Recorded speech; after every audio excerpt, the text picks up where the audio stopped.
Let's talk about setting up a watercolor palette, shall we? Because I know that this is something that bamboozles a lot of beginners, and I can't hardly blame them. There's a lot to take into consideration. What type of palette should I use? Should I use a plastic one, a porcelain one?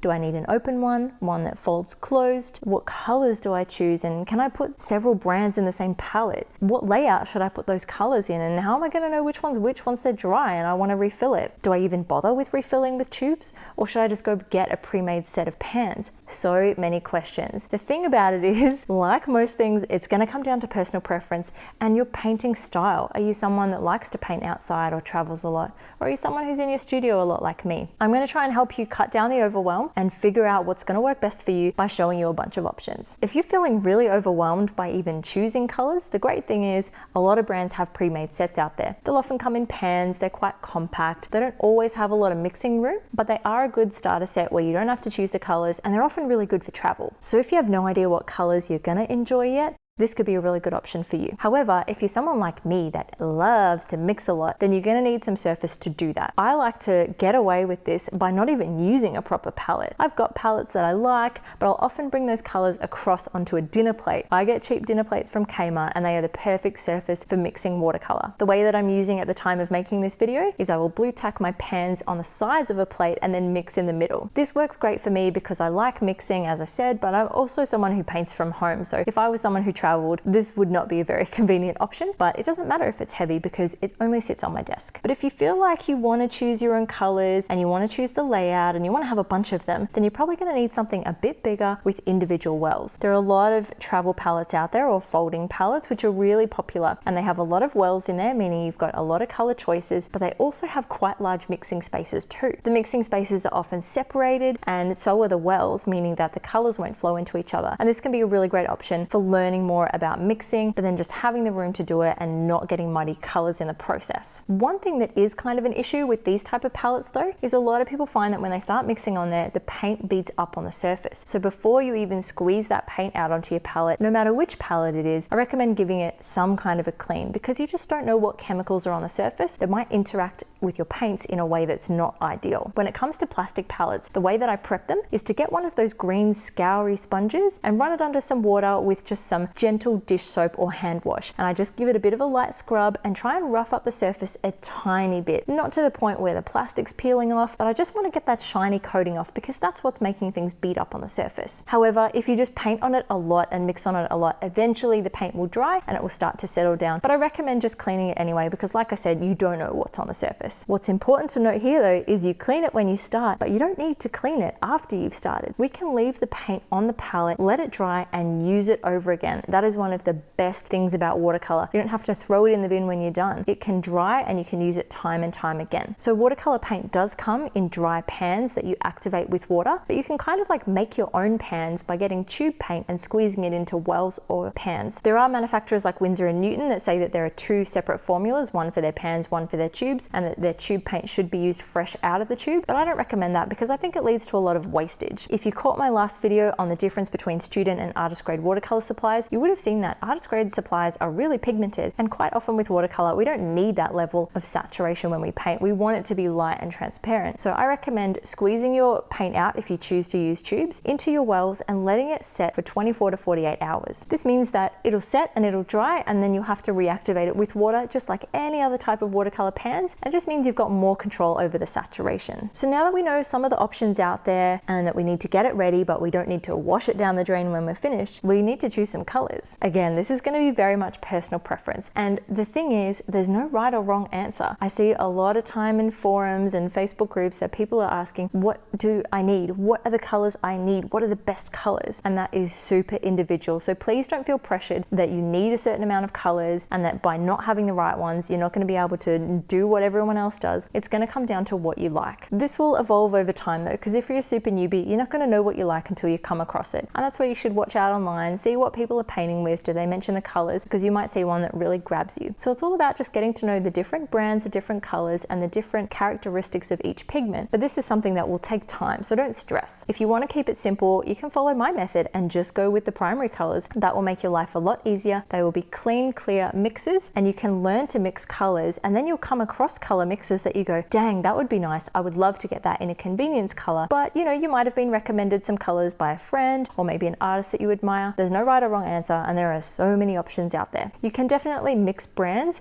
but it's up to you how many you want to try. I personally haven't tried that many brands because it really does get a bit overwhelming at times. So I just stick to the ones that I like. Another approach is to have a limited palette, but have a cool and a warm version of each. So I like to have 3 primary colors, but some people like to have 6. A warm and cool yellow, a warm and cool red, and a warm and cool blue. If you're wondering what is the warm blue and what is the cool blue, it's relative. It's really what looks warm compared to another color and what looks cool compared to another color. I know that that doesn't really answer things, but it will be a very, very small difference that you will only notice when you put that color next to other ones that are either warmer or cooler than it. However, most manufacturers, and definitely Winsor and Newton, will tell you they recommended 3 primary colors, but also their split primary 6, which is where you get the warm and the cool of each. So make sure to check that out if you have no idea where to start with that. And if you do want to start with the 3 primary colors and you want to learn how to get more out of them, you can check out my free color theory class where I'll show you how to turn those 3 into 144. So don't worry, you'll get all the colors that you need. Once you do settle on colors though, you got to think about a layout, and this can be really difficult because you're kind of committing to something. If you buy a pre-made set that already has colors in there, you're kind of stuck with that. But if you are using tubes, which is why a lot of people do, you get full control over where you want to put them in your palette. A lot of people like to separate their palette again into like warm and cool. So they'll have their reds and their oranges and their yellows on one side, and then they'll keep the cool blues and purples and greens on another, just so they don't get any mud happening. But other people like to follow the Roy G. Biv, the red, orange, yellow, green, blue, indigo, violet technique, and spread their palette out that way. Again, it's totally up to you. What I recommend though, before you commit to squeezing paint into your wells, is to lay the tubes out and arrange them and just see how they'll fit and how they will look. So what we want to do when we come to a decision on where we're going to put these colors is make sure we have some kind of record of them, because you would hate to use it all up and then go to refill them and not be entirely sure which color you put in it. So one way you can do that is by sketching out a palette on a piece of watercolor paper in the layout that you have your actual palette. Then you can swatch the colors into each designated space and you'll have a copy of that set up on watercolor paper. So not only will you know what that color looks like on paper, but you're going to know which one it is when you want to refill it. Another option you can do is to write the name on the back of it. So if it is a folding plastic palette, for example, you can flip it over and write it on the back of the wells with a permanent marker. Or if you're using pans, sometimes they will come labeled if it's from a manufacturer, but if you're using pans to put tube paint in, you'll just have to name them yourself. Whichever way you choose, I think it's a really important thing to do, because you will be absolutely devo if you use all that paint color up and you're ready to refill and you can't exactly remember which shade of orange it was. So make sure you make a record of what you did. At the end of the day, just remember that it's not forever. You may not love the first layout that you do of watercolor, but guess what? You'll use it up. It washes away. You'll have a chance to redo it a different way another time. I think it's one of those things that a lot of beginners worry about too much. And instead of starting, they worry about using the right colors and using the right palette, when really there is no right. It's whatever feels best for you. So I hope that taking a look at these palette options, these setup options, and what you can do to customize your palette has really helped you and put your mind at ease a little bit and cut down some of the overwhelm. But if you still do have questions about setting up a palette, please leave me a comment below so that I can help you out. And if you like this video and found it helpful, I would really appreciate a thumbs up and a subscribe, and hitting the notification bell will tell you each time I upload. Thank you so much for watching, and I can't wait to see you in the next one. Bye.